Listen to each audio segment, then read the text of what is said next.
So I've already done a couple of videos on this topic that'll be linked down below in the description section. Videos where I'm responding to Bernie supporters who are pretending that Andrew Yang does not actually support Medicare for All as he claims. This, of course, is one of the major policies that he mentions on his website. And he recently did a campaign ad where he's promoting Medicare for All. So it sure looks like he supports Medicare for All. Why then are there so many Bernie supporters who are saying that Yang does not actually support Medicare for All? Some even going as far as to accuse Yang of lying. What is the evidence that Yang is lying?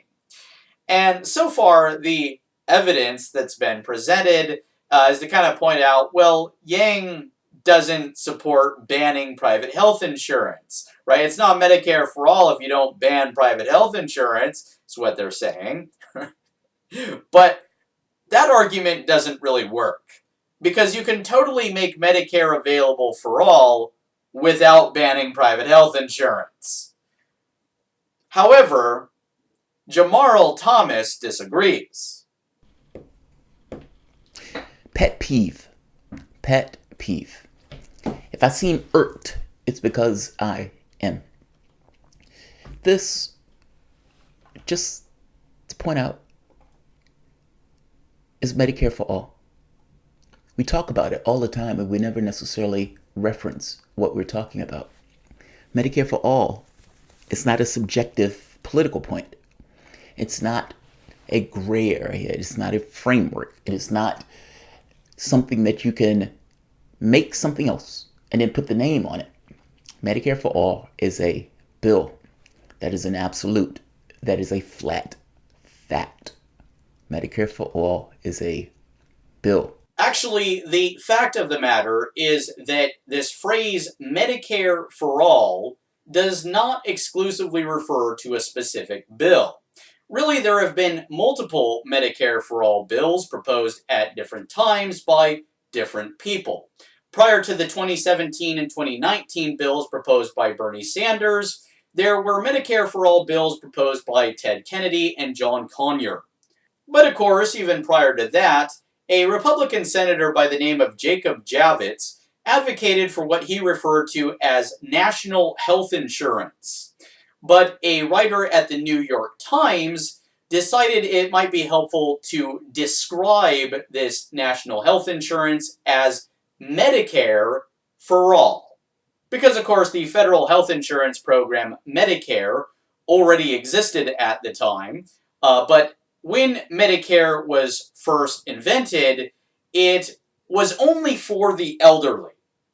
Over time, the Medicare program expanded, and now not only is it for the elderly, it's also for certain younger people with disabilities and people with end-stage renal disease. So in reality, the concept of Medicare for all is really about making Medicare available for all, for everyone, as opposed to only being available to some people.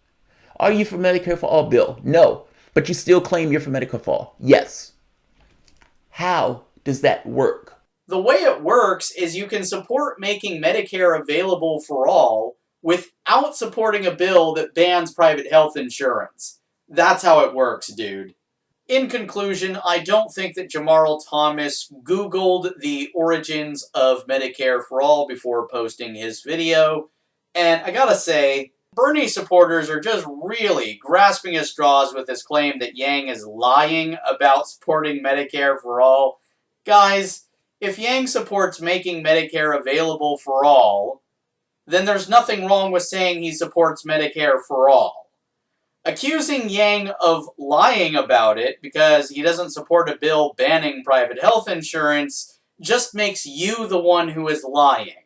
Now, it's really obvious why the Bernie supporters are taking this dishonest route is because they're desperately trying like hell to discredit Yang so that they can justify why it is they're going to vote for Bernie Sanders instead of voting for the guy that's going to give us all $1,000 per month.